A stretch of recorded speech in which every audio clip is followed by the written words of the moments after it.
Welcome back, everybody, to another episode of the At the Pylon podcast. On today's post-game reaction episode, a deep dive into the Patriots' 15-10 win against the New York Jets. A lot of good things in this game, but it was very close. Some would say it was too close. I'm in that boat. We're going to talk all about it. Then we bring in our analyst, Chandler bets. What went well for the Patriots in this win? What didn't? We're going to talk about that and more on today's episode. Let's dive right into it.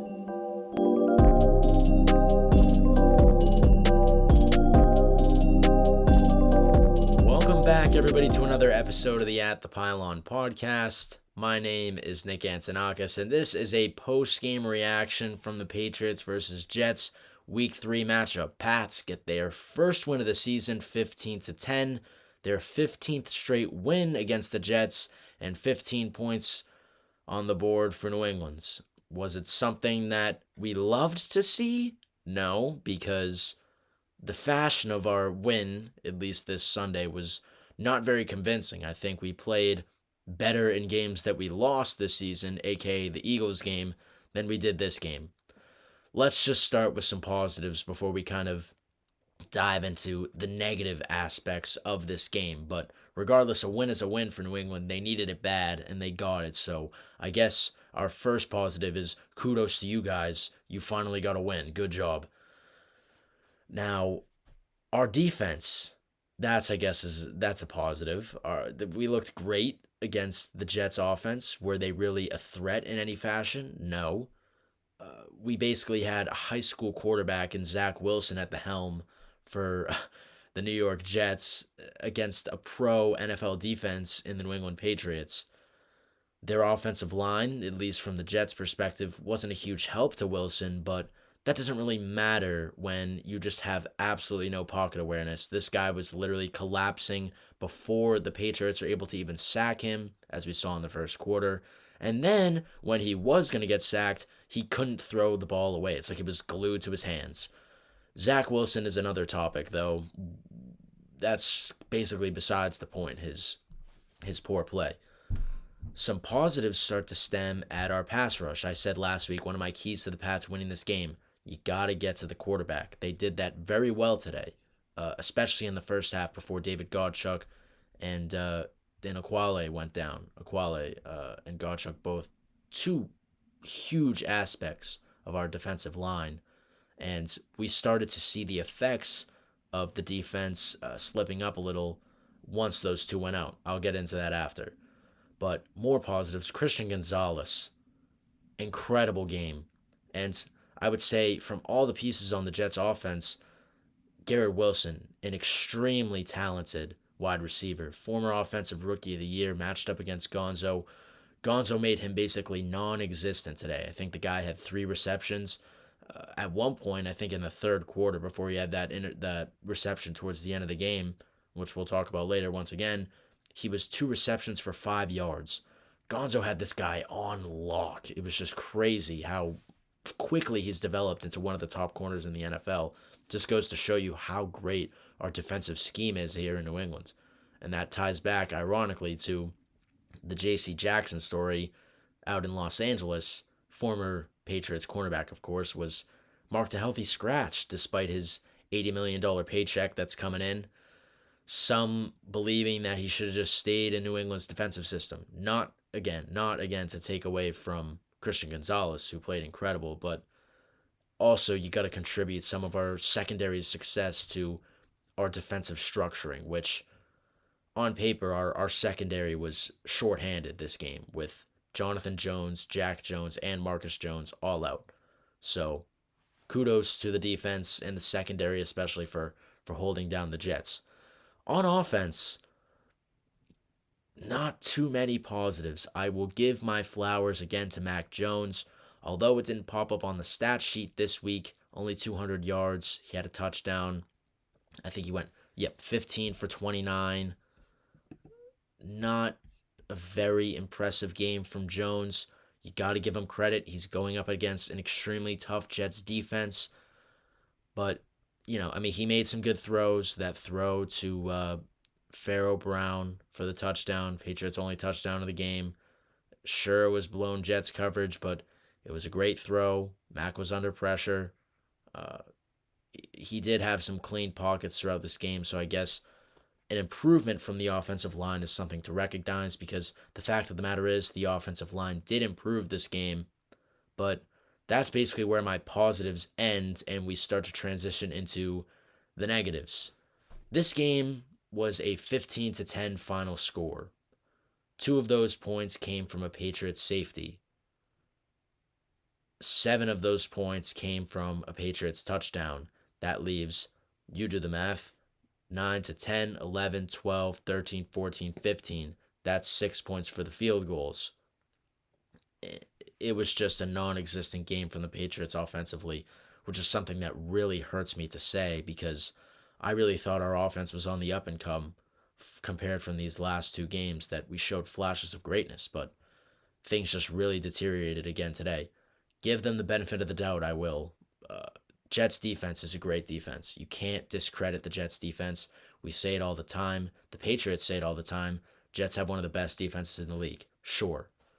But when you look at our offensive problems still existing on the offensive line, sure, they were better today, but were they good? No, they were all right at best. Because at points we saw that point where I was like, that's it right there. That's that serviceable offensive line play that you got to give Mac Jones. That's all he needs in order to succeed. Which is true.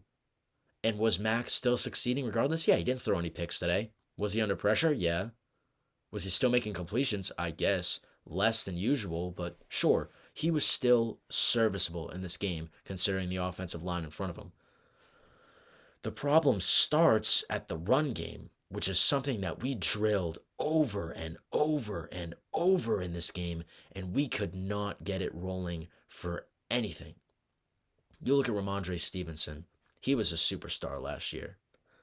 And it really pains me to say this, but Ezekiel Elliott, a guy who was brought into the system this last offseason, he had a great game today. Kudos to you. I mean, good job.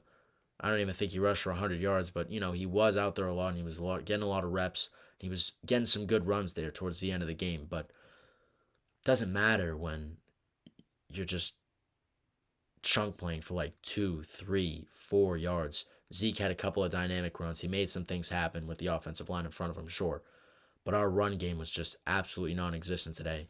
And the fact of the matter is, the skill gap between Ramondre Stevenson and Ezekiel Elliott is growing smaller and smaller week by week that Ramondre doesn't step up to the plate. Our run game was not there today whatsoever, and I'm interested to see what the Pats are going to do next week against debatably a better defense in Dallas, but to focus on this game, the run game was just non-existent.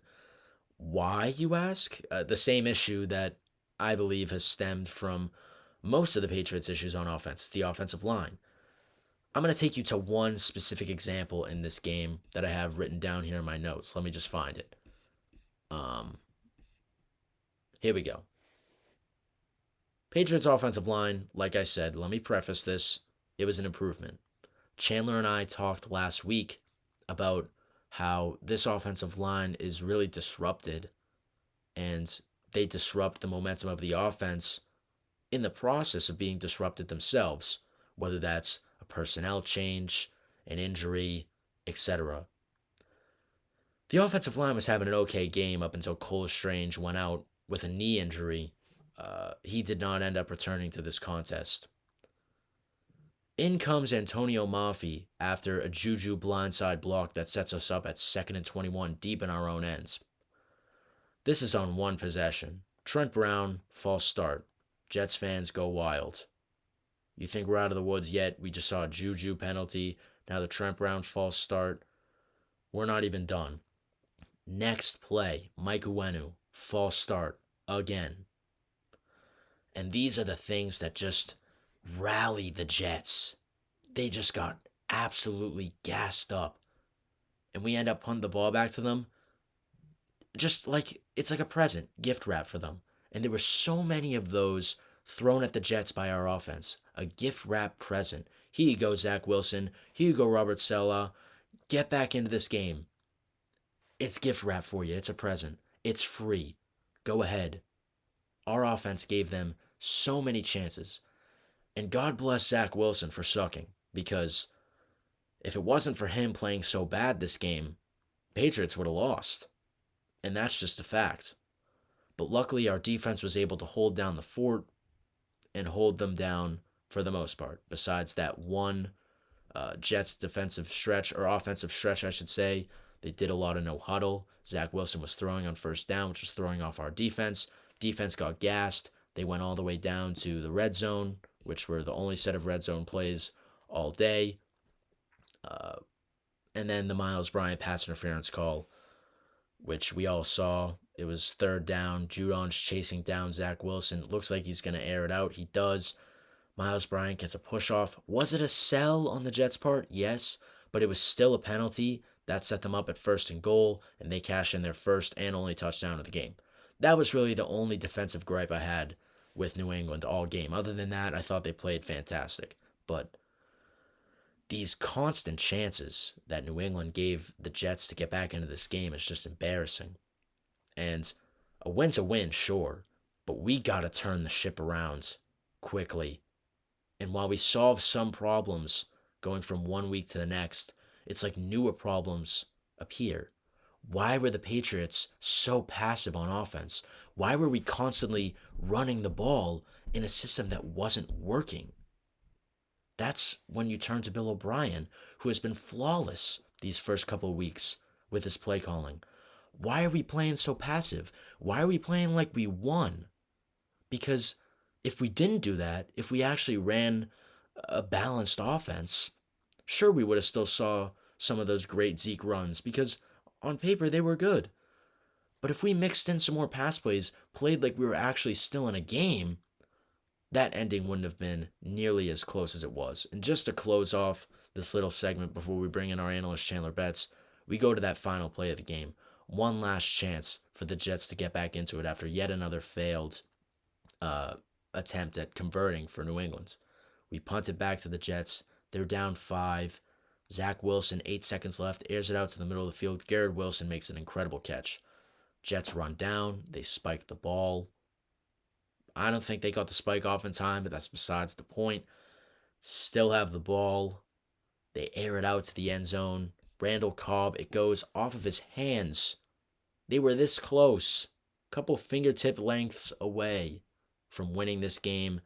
MetLife Stadium erupting at the Jets finally breaking this curse of losing constantly to New England since 2015. But luckily for New England's, luck was on their side today with all the presents we gave all the presents we gave Zach Wilson on offense and chances we gave them to get back into this game. Even that last play of the game being out of reach of Randall Cobb. Luck was on the Pats' side today, and it showed for sure. But to talk a little bit more about the Patriots' struggles, let's bring in Chandler Betts. What does he think? Let's find out. All right, we are joined by our analyst Chandler Betts. Chandler, what a weird circumstance we're in here. It is currently 11:56 p.m. Following the Patriots game. I have re-recorded my intro for this podcast a solid 3 times. I don't doubt that, yeah. The more that I've digested this game, you just got done watching it because you were busy all day with rehearsals and stuff like that. But why don't we just open up with your beginning thoughts? What'd you see from the Pats? Obviously, a win is a win on some circumstance, but not the fashion that we wanted it to happen in at all. Yeah, so that's definitely the worst that we've played out of all 3 of the games, in my opinion. Our defense was solid. I'll start with some of the positives. Zeke looked pretty good, got a lot of touches, but still, he was pretty good on some second and extra long situations. I imagine he probably had about 4 yards of carry, is my guess. The story of the game for the Patriots was a lot of clock management and a lot of what's called 3 yards in a cloud of dust. Short runs up the middle, some short passes behind the line. I know I said I was going to talk about the positives, but I haven't been doing that because there weren't many. It was Zeke, it was most of the defense, and it was Christian Gonzalez. Christian Gonzalez has been incredible every game of the season so far, and he really kept it going today. Made the Wilson to Wilson connection just completely irrelevant. There were a lot of plays that gone to really won us the game. If you look back at it, there were a couple of 3rd and longs that you would shadow Wilson the whole time, stay at his hip, really not let him get any chances. So that was a very good performance on his part. Jabril Peppers hits pretty well. He had a pretty solid game overall. That's probably all the good things that I have. Yeah, Think of and many other good things. I guess out of the negatives, one of our main vocal points that I was talking about in the intro and that you've been talking to me about as you were watching the game is the fact that the Patriots offense just came to a complete halt in this game. And the one game that they win out of the three, their offense performs the worst. Like, what happens? Well, before we focus on what happens, let's talk about what happened. There was a really poor performance of play calling on Bill O'Brien's part. There were way too many throws that were behind the line of scrimmage that would end up getting 2, 3, 4 yards. I'm going to juxtapose the Patriots with what I promise I'm not a fan of the Dolphins. The amount of times that I talk about that, I promise I'm not a fan of them. But if you look at them today, I didn't get to see the final stat line for Tua, but I believe it was 25 for 28, 23 for 26. I think, yeah, 23 for 26 for 4 tuds and over 300 yards. There was a point where they had 42 points at that point, I think. 16 for 16, only 16 throws. When you have to throw the ball so much, and there was they were making a big deal going into last week, I believe it was, or coming out of last week, that Mac had second most completion. It was second or third most completions in the first 2 games of the season of all time. And while that looks like a really good stat for us, what it really tells you is that the yards per attempt has to be really low, because he's not doing this and getting 430 yards a game. He's doing this and getting 225, 250. What did he get today? Like 200 200, something. 201, And how many completions did he have? You have 15. Yeah, that's like not a good split, really. No, and he had 29 attempts too. I mean, the fact of the matter is that the offense was just stuttering more today than it has in the past. Part of that, I think, falls in the offensive line, A lot as of it does, I has all think. year. Mac is forced to get the ball out, which is leading to his short completions. But to me, the problem wasn't even the pass game. Like I forgive Mac for the circumstance today, going against a tough defense with, a bad O line in front of him. He didn't throw any picks. He didn't make any vital mistakes, I believe. It was more just the play calling, like you were talking about. Bill O'Brien not only throwing things behind the line of scrimmage, like you were saying, but the amount of run plays in that second half that just Yeah. weren't leading to anything. It's like we were playing like we were 20 points ahead. Like, oh, let's just run out the clock, whatever, see what happens. We gift wrapped so many opportunities for the Jets to climb back into this game. And I think that that's one of the vocal points of why we struggled so much. I agree. And I think one of the biggest things is that and why I am putting blame on Mac, because everybody deserves blame after that kind of performance. You can't really Of shelter him course. from that. The biggest thing for me is that, again, I don't have the stats in front of me. I didn't see the final splits. I literally finished this game 7 minutes ago. There was a point that the Patriots had, I think it was 56 plays to the Jets having 32. When you have that kind of split, and especially when the Patriots had over 300 yards of offense, which again sounds really good, but if you watch the game, you can tell it was not good. To the Mm-hmm. Jets having, I think it was 64 at the point. That's like an all-time terrible offensive performance, and to still not be able to consistently move the ball. The only time that a team got into the red zone was when the Jets did. Patriots didn't Yeah, get the into the one red zone at drive. all today. Mm-hmm. Yeah. That's just a disgraceful performance from any offense. I don't know. Again, this isn't a set that I have off the top of my head, but if I were to guess, Patriots probably got into the red zone every time in a game last year. Probably got at least once every game last year, I would think. I think it's probably a close assumption. Not that we were successful in the red zone at all, but we probably Exactly, got yeah. there. Which is half the battle, being able to get into the area to then get into the paint. The only touchdown we scored wasn't because we called a good play. It was because either Sauce Gardner or I think it's Whitehead, their other safety, number 0, blew the coverage in 3 deep. They both went into the flat and the hook bubble there. Yep. Neither of them went to cover Pharaoh Brown, who just ran through. I was jokingly saying that I could have scored that touchdown. Obviously, I couldn't have scored the touchdown, but I probably would have got 40 yards out of it. Like, I mean, that's just horrible defense. Patriots didn't have like one actually really good play. There was one 3rd and 15 that went to Devontae Parker. That was a pretty good ball.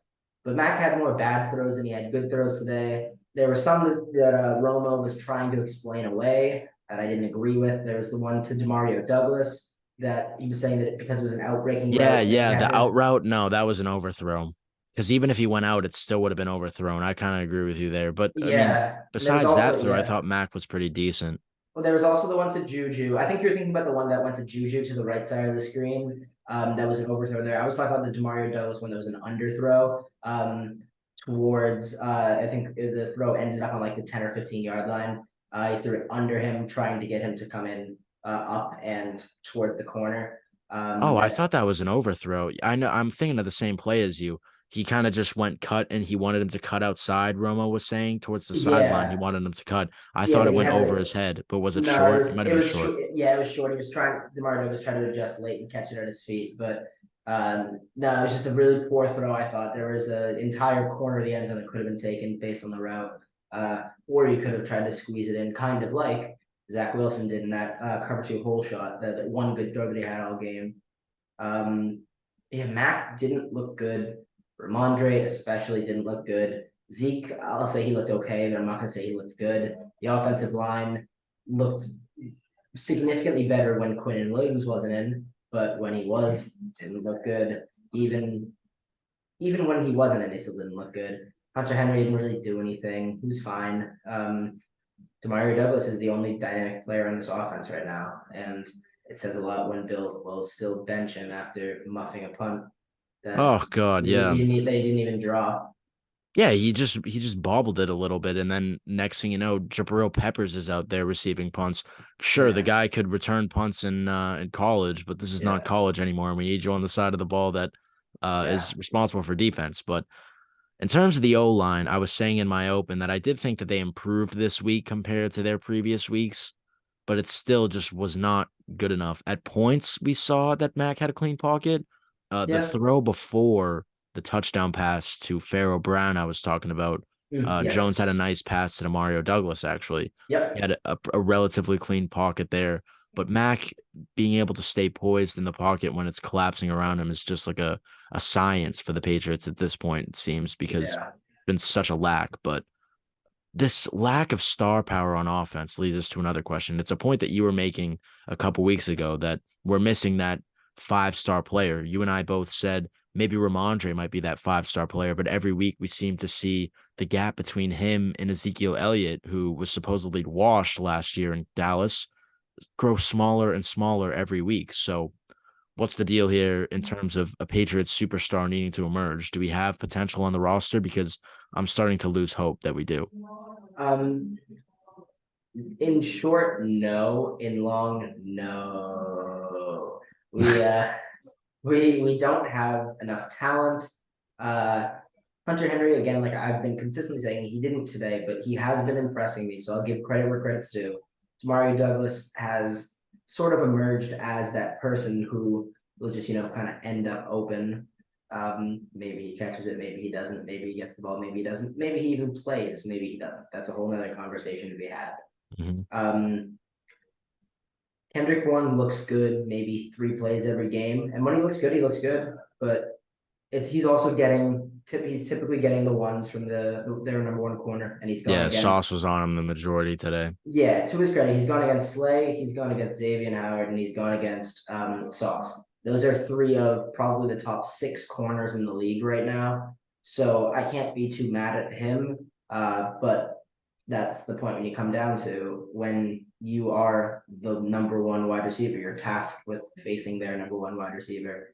And if you're not good enough to do it, you're not good enough to do it. There's a certain amount of dogs in the league. That's why it's such a big deal when you have a Jamar Chase, Justin Jefferson. They can come in and make that immediate impact. We don't have that person. We haven't had that person since Jules left. And doesn't look like we're any closer to finding that person. Now, I was on the boat at the beginning of the season that it was possible to formulate an offense around a bunch of B plus players. I've said this all year. But the fact of the matter is now is that we're going up against too many good teams to kind of muster up that strength. We saw today that our offensive weapons just were totally dispersed by the Jets defense, which is a good defense on paper, but the fact of the matter is you still need those guys to step up in this case. Hunter Henry was pretty much silent today. Kendrick Bourne got locked down by Sauce Gardner. And below Kendrick, who do you really have that's like, Devontae Parker has had a huge drop off this season. You and I were talking about before we started recording. Demario Douglas is half on the bench, half in the game, and when he's in, it seems that we aren't looking his way too often. Yeah, Keishawn Booty's still hurt, I Yep, believe. Keyshawn Booty's Yeah, still hurt. And I mean, I'm not saying it's impossible to rope together something with this wide receiver corps. That's not my main concern. It's majority the running game because now my original concern with it was the offensive line, and I still think that has a huge play in why it's struggling so much. But when you see Zeke start turning it up with that offensive line that we have, and Ramondre just stay pitter pattering with those like 2-3 yard runs, you're just like, looking for answers. Like, what's going on with this guy? Like, we moved on from Harris to you full time because we thought that you had that potential to be our lead back, but seems that he's just totally fading out and it's not looking too good for him so far. do you think that Damian does any better than Ramondre and Zeke have thus far? I mean, when you look to Damian Harris, not last year, but the year before, I thought he was a great back for the squad. Sure. Then Not if you as look good back as not as to, good as Ramondre last year, but sure, much better than Ramondre this year, I would say. agreed, absolutely.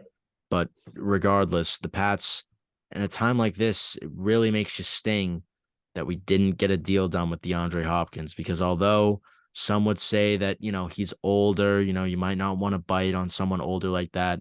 A 1 year deal could have made a huge difference for the squad because regardless of whether or not he has the capability to make the plays that he did before, he's a draw on the field just because of his name. You're going to be putting a solid corner on him in a game regardless. So that's going to open stuff up. But right now, the Pats offense is struggling. But I think this is a good point to turn to the Jets, our opponent in this game. And a huge gift as to why the Patriots won was responsible for Zach Wilson just absolutely bombing this game for the New York Jets. I know we talked about it last week in our preview episode that we thought that the Zach Wilson experiment has been going well, to say the least, but you saw a lot of potential out of him in college. Would you throw in the white towel on Zach Wilson right now? What's the deal with him? Uh, my mother did not raise a quitter, but at the same time, golly, this is a tough battle because he is simply not good right now. The key there is right now, but I don't know if I can see a path to him becoming good. It's tough because as I was talking to Nick, um, I was saying that I think that we are seeing the modern day David Carr rather than the modern day Ryan Leaf. Now, a very quick summary of those, for those of you who don't know who those are. Ryan Leaf was the person picked right after Peyton Manning in the 1998 draft.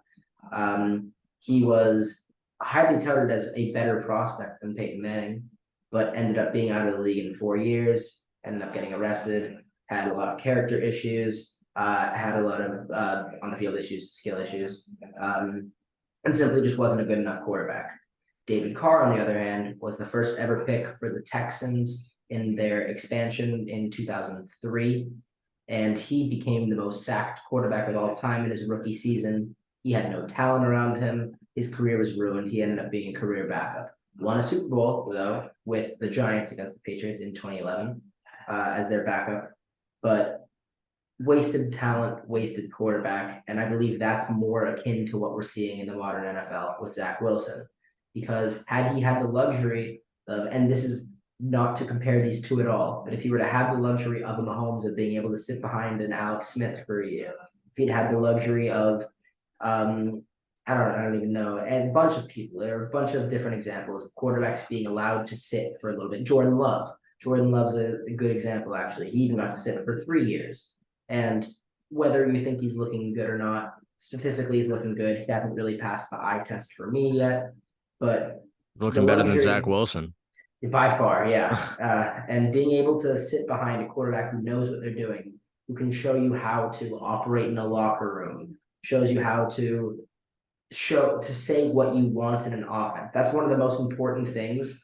From every story, I've heard a lot of stories of Peyton Manning and how people in that Colts locker room. Andrew Luck, of course, brilliant quarterback, one of the greatest draft prospects of all time, and had a good career before his retirement. Yeah. People were saying if he could have watched Peyton Manning operate for a season, how much better Andrew Luck would have been. Because when you are the franchise quarterback, like Peyton Manning was, and when you think about it, like Zach Wilson was, you have to be able to have the confidence and the knowledge to be able to go in there and demand that you get the plays that you know are going to work in the playbook. And clearly, there aren't plays that he knows are going to work, or there aren't plays that are going to work in that playbook. Hackett, direct pun intended, can't hack it as an offensive coordinator anymore. He's simply not good. He had one little stretch where he figured out how to run with Breece Hall for like 6 plays, but after that, went back to not knowing how to call plays. Whether it's a chicken egg thing, I don't know. You can argue that Zach Wilson's the lowest common denominator with the multiple offensive coordinators that he had. I don't think he's had a good offensive coordinator yet. He's had LaFleur's brother, and now he's had Hackett, and neither of them have been successful. It's almost like that what you were talking about with the Hackett play calling that finally lit up for the Jets and then suddenly reverted back to the old way in this game was just an unbelievable stance from, I would imagine, from a Jets fan, because at one point it seems that you finally figured out the Patriots defense, or at least you figured out how to make Zach Wilson work in some regard. And then they just throw that strategy out the window completely. So while Zach Wilson was horrible this game, to say the least, and like I said in my intro, he didn't have his offensive line helping him out at all. But Nathaniel Hackett was another issue in terms of holding Zach Wilson back. But regardless, it's going to be interesting to see when the Patriots play the Jets later in this season if Zach Wilson is even going to be at the helm for New York, whether or not they decide to go for their backup. I forget his name now, but they also might It move. is Tim Boyle. Oh, yes, Tim Boyle. And if not Boyle, they might move to trading for a veteran option and kind of go down the discount Aaron Rodgers path. But Sure. regardless, I think the last point we kind of want to touch on here before we close out the episode is focusing back to the New England Patriots.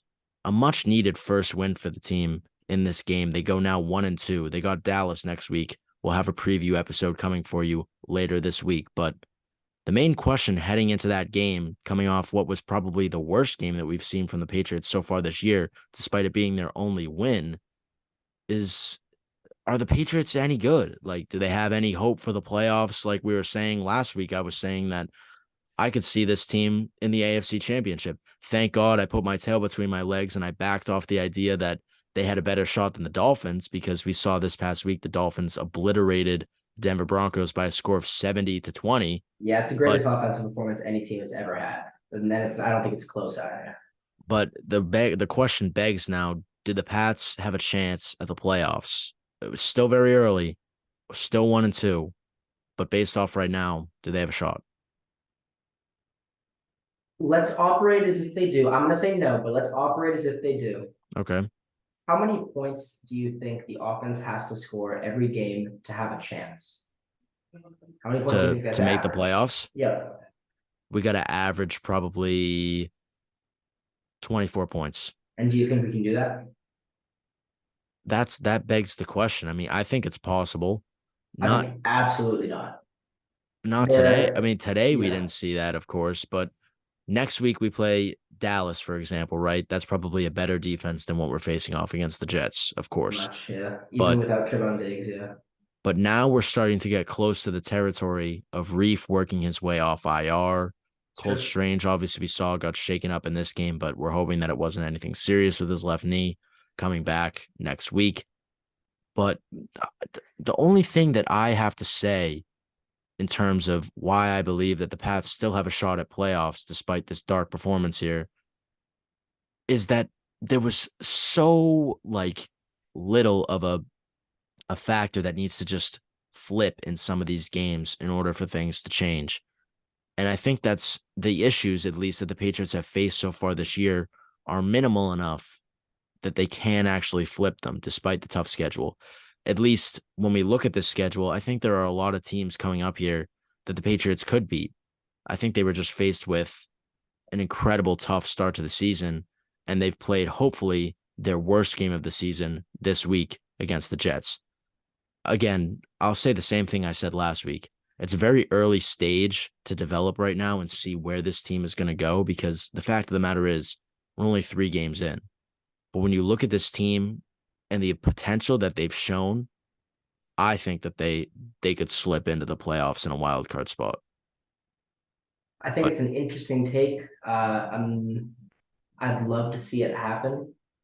I think that after today, you have the point when you play such a bad team, you have the point that you have to win by a sizable margin to have momentum going into the rest of this season. Because you can say that we've had a tough start to the season in terms of schedules for the first 2 games. We played, which I'm very now comfortable saying, by far the worst team in football today. And they had a chance, and they very possibly. whoa, I don't think the Jets are the worst team in football. Who's worse? Arizona Cardinals. Cardinals, who just won today against the Cowboys, Yeah, but still, like, and who the Cardinals who have covered every game and who have been leading at some point in every game. The Cardinals aren't as bad as I thought they were going into the year. They're still terrible. But this Jets offense had their 64 offense is yards the for worst in the most. league. Their offense is the worst in the league, but their And defense it, is too good to classify them as the worst team in the league right now, so I think. that's so I think that's the disparity. I think we really just finally got to the disparity between you and me regarding the Patriots, even Mhm. because defense, yes, incredibly important in football. It doesn't matter if your offense can't put up points. The That's true. Steelers, the Steelers, the Patriots, and the Jets all have the same problem, and it's the reason that we're all at the bottom 6 in the league, probably in terms of overall skill. We are in an offense-oriented NFL where your defense can hold the other team. We held them to 10 points, and we still probably should have lost that game. Well, yeah, I The mean, I don't even think we should have given up 10 points. We shouldn't have given up that touchdown that we did. Agreed. Yes, that was a really despicable play by Miles Bryant. But this really goes to I think it was the second game against the Browns, the one the Steelers won. They had 26 total points. 14 of them came from the defense and special teams because kicking. Um, there But there was you have to look at one. our offense for a second, because this is a team that we have seen can score. You know what I mean? This isn't the same circumstances last year where we're like, oh God, we're never gonna get into the red zone and we're never gonna be able to cash in. They didn't get into Bill the red zone O'Brien, today yeah, against a good defense, but not a great defense. When you have so many drives, you can't not get into the red zone at all. I'm not saying that today is an excuse by any regard, but I think part of the reason why we didn't succeed today is because we just totally took our foot off the accelerator when we reached the second half. Bill O'Brien just seemed to be like, all right, let's not put Mac in any like detrimental position where he throws an interception and costs us the game. So let's just like put our feet back and kind of just run it out and waste the clock, which in the grand scheme of things exhausted our defense because we kept going 3-and-out. And then, and part of what led to the Jets' one touchdown drive, by the way. And then the other thing is, why are you not putting the trust in Mac Jones when so far we've seen this year that he can serviceably lead a team downfield, especially in later stages of the game? I think that may be a result of Bill O'Brien thinking that he doesn't have the players and correctly thinking that. So Yeah, at but that you did point, it. You did it against the Dolphins they did it and out of necessity, though. If you look back at when they're scoring those points, they've only started to really unleash Mac Jones when they decided that it was already too late. They were pretty much saying, "Screw it, we have nothing left to lose." By the time they're letting Mac cook, yeah, and but if they and they when you didn't think when they you had to do that alter this when game. you alter your approach to a game to let him cook the whole game, what do you expect to come from this team? I expect higher numbers on the offensive production side of I things. don't think that's ever going to happen Why? If that because he doesn't happen, doesn't. then we need to fire Bill O'Brien today. Well, Because we need what's the to point of having him on the roster if we're not going to push our team to the max potential? because you need to get wide receivers to be able to make that work. He knows that he doesn't have the talent. But what I'm saying is that the team of B plus players can be serviceable enough to make the playoffs. That's what I'm saying. I What don't not are we gonna play this team? Are we gonna play this season on like the hands up? Like, let's just play this innocent. We're not good enough to make the playoffs, so let's not try. I think With the ownership of with Robert Kraft at the helm saying like we need a playoff win this year, of there's course you're no not way going to we're do that. buying into Yeah. that. Of course you're not going to do that, but you're going to come out with the thought that the best way to win is to hold the time of possession, which is what we did pretty successfully today, other than us not being able to have anything past a 3-and-out after the midway through the third quarter. But in terms of what we're going to do to try to win these games, we understand that our defense is good. We want to have as few snaps for them as possible. And we're going to achieve that by rushing the ball for 3-4 yards a couple times, and then only let Mac throw on third down. And then he'll get it sometimes, but he won't other times because we won't have receivers that can get open. And I'm not saying this is right, as you can tell by my change in tone there in words. Clearly, I think that's not correct, but that's what's going to happen based on what has happened. So because of that lack of talent, which is, again, completely justified, Bill O'Brien clearly understands what he has and what he doesn't have, and he doesn't have a lot. So he's doing what he can with what he has, and that's just going to perpetuate into not letting Mac do what he needs to do to prove that he can continuously win games and drive a team down the field and throw for that 400-yard game like he did against the Vikings last year. That was out of necessity. Until it's out of necessity, he's not being unleashed. So let me just use this, I guess, because it seems like the wins that we're going to have, by that logic, the wins that we're going to have this season are going to be the ugliest games that we see. I agree. And then the losses are going to be the pretty ones, basically. Yeah, probably. I mean, that's how the pace of play has gone in all 3 games so far. When we've been up, we've been running the ball because we think our defense is going to hold them out of the end zone. And when we've been down, we realize that we need to go. We need to go. So we've been throwing it. And let me ask you this, I guess, to close. If there's a scenario that you see the Patriots making the playoffs this year, what needs to change? Trade for a wide receiver. I don't know who it is. It's got to be something. Or trade for I don't think one person can fix this offensive line, actually. So I don't think that's the option. You have to trade for a wide receiver, a dynamic player who's going to be able to create for Mac consistently. Well, I think at least one thing we can agree on, although I do definitely recognize your points, Chandler, because the fact of the matter is, if we're going to play the strategy that we played today in sort of a passive watching sort of state, then I think you're right. We won't make the playoffs. But I have hope inside of me that Bill O'Brien will take that next step and be like, all right, you know what?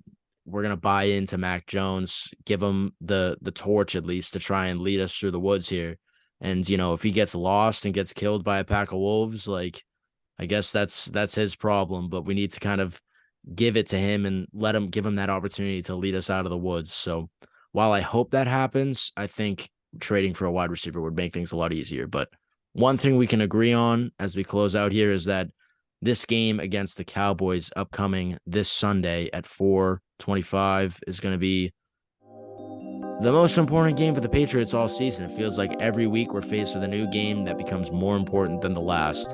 And we'll have a full episode this upcoming week to preview that matchup. But until then, we'll say goodnight. Thank you, everybody, so much for watching. Alongside Chandler Betts, my name is Nick Antonakas. We'll see you back here later this week for a full preview of Patriots versus Cowboys this Sunday. We'll see you guys later.